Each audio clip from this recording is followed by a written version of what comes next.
Salut à tous, on démarre cette revue de presse avec quelques infos officielles. C'est parti avec Karim Benzema qui ouvre un nouveau chapitre de sa légendaire carrière. Le Ballon d'Or 2022 portera le maillot numéro 90, un symbole fort pour marquer cette nouvelle aventure. À 36 ans, Benzema arrive avec un statut immense, leader, buteur d'élite et référence mondiale. Son expérience, sa vision du jeu et son sang-froid devant le but promettent d'élever le niveau de toute l'équipe. L'accueil a été exceptionnel, les supporters sont déjà en ébullition et l'attente est énorme autour de ses débuts officiels. Avec Benzema, ce n'est pas qu'un transfert, c'est un message fort envoyé au football mondial. Le roi est là et il est prêt à écrire l'histoire sous ses nouvelles couleurs. Et de l'autre côté, c'est une information officielle. James Rodriguez est actuellement en direction du Minnesota pour finaliser son contrat avec le club de MLS. À 34 ans, l'international colombien s'apprête à relever un nouveau défi dans sa carrière, et pas des moindres. Libre de tout contrat après son dernier passage en club, James arrive en agent libre, ce qui représente un coût énorme pour le Minnesota United. Le club américain frappe fort en attirant un joueur au palmarès XXL, ancien du Real Madrid, du Bayern Munich, de Chelsea et de l'AS Monaco. James Rodriguez reste l'un des joueurs colombiens les plus emblématiques de l'histoire. Même s'il n'est plus au sommet de sa carrière, son talent, sa vision du jeu et surtout sa qualité de frappe exceptionnelle peuvent clairement faire la différence en MLS. Le championnat nord-américain continue d'attirer des stars internationales et l'arrivée de James confirme cette ambition grandissante. Du côté du Minnesota, ce recrutement est vu comme un signal fort. Le club veut franchir un cap, attirer plus de visibilité et jouer les premiers rôles. James pourrait devenir le leader technique de l'équipe, mais aussi une véritable icône marketing pour la ligue. Selon les premières informations, les discussions sont bien avancées et la signature ne serait plus qu'une question d'heure. Les examens médicaux et les derniers détails contractuels sont attendus très prochainement. James Rodriguez en MLS, c'est peut-être un nouveau chapitre, mais surtout une nouvelle attraction majeure pour le football américain. Et on retourne encore en Arabie Saoudite où c'est fate, N'Golo Kanté est un joueur de Fenerbahçe. C'est une annonce qui a secoué le mercato et enflammé la Turquie. Fenerbahçe confirme l'arrivée de N'Golo Kanté, l'un des milieux de terrain les plus respectés de la planète football. Le club stambouliote n'a pas tardé à officialiser l'information avec un message fort. Abandonner n'est pas dans notre vocabulaire. Un slogan qui résume parfaitement ce transfert aussi ambitieux qu'inattendu. À 33 ans, N'Golo Kanté fait donc son grand retour sur le devant de la scène européenne après une aventure en Arabie Saoudite avec Al Ittihad. Le champion du monde 2018 a résilié son contrat avec le club saoudien afin de rejoindre librement Fenerbahçe, une information confirmée par Fabrizio Romano.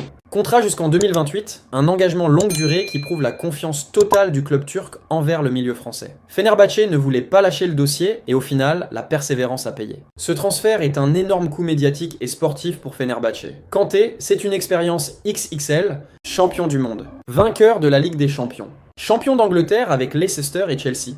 Même après quelques saisons plus discrètes, son volume de jeu, son intelligence tactique et son mental restent des atouts précieux. Sur le terrain, Kanté va apporter équilibre, récupération et leadership à un Fenerbahçe qui vise clairement le titre en Super League et une belle campagne européenne. Pour les supporters, c'est un rêve devenu réalité. Voir un joueur de ce calibre porter le maillot jaune et bleu, c'est un signal fort envoyé à toute l'Europe. Fenerbahçe veut frapper fort maintenant.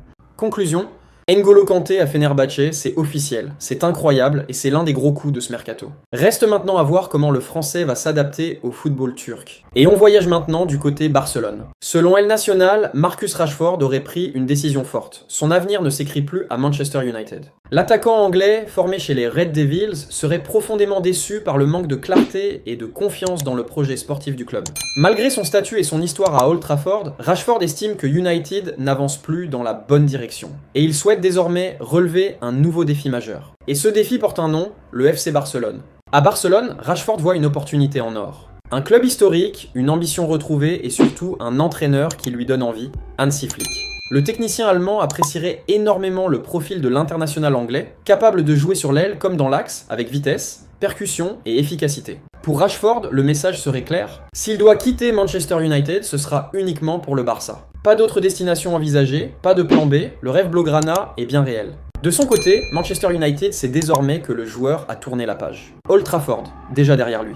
Reste à savoir si les dirigeants catalans passeront à l'action et si les conditions financières permettront de conclure l'opération. Affaire à suivre de très près, car ce dossier pourrait bien devenir l'un des gros feuilletons du prochain mercato. Que pensez-vous de cela? Dites-nous dans le commentaire. Et toujours en Espagne, au Real Madrid, la succession est déjà en marche. Avec les départs annoncés de Toni Kroos et Luka Modric, la Maison Blanche prépare l'après et un nom revient avec insistance. Vitinha.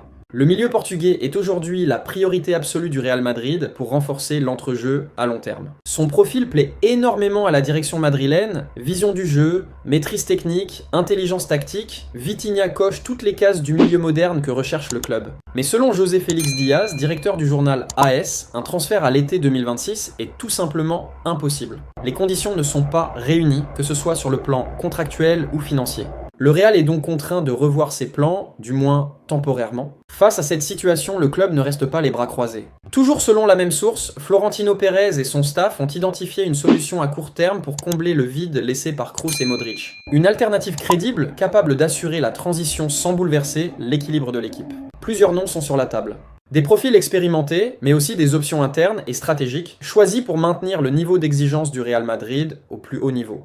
Le club veut éviter toute précipitation et reste fidèle à sa politique. Recruter intelligemment, pas dans l'urgence. José Félix Diaz dévoile précisément les noms et les détails du plan madrilène et tout est à retrouver dans le premier commentaire. Le Real Madrid prépare l'avenir, mais sans brûler les étapes. Dossier à suivre de très près. Et en Angleterre, Fulham passe à l'offensive pour sécuriser l'un de ses cadres. Selon The Standard, le club londonien s'apprête à intensifier les négociations avec Harry Wilson en vue d'une prolongation de contrat. Une priorité claire pour les Cottagers, déterminés à ne pas perdre leur milieu de terrain offensif. Et pour cause, le contrat de Harry Wilson arrive à expiration dès cet été, ce qui attire logiquement les convoitises. Everton s'est d'ailleurs positionné la semaine dernière avec une offre concrète, immédiatement refusée par Fulham. Un signal fort envoyé par la direction, Wilson n'est pas à vendre. Le club voit en l'international gallois un élément clé de son projet sportif.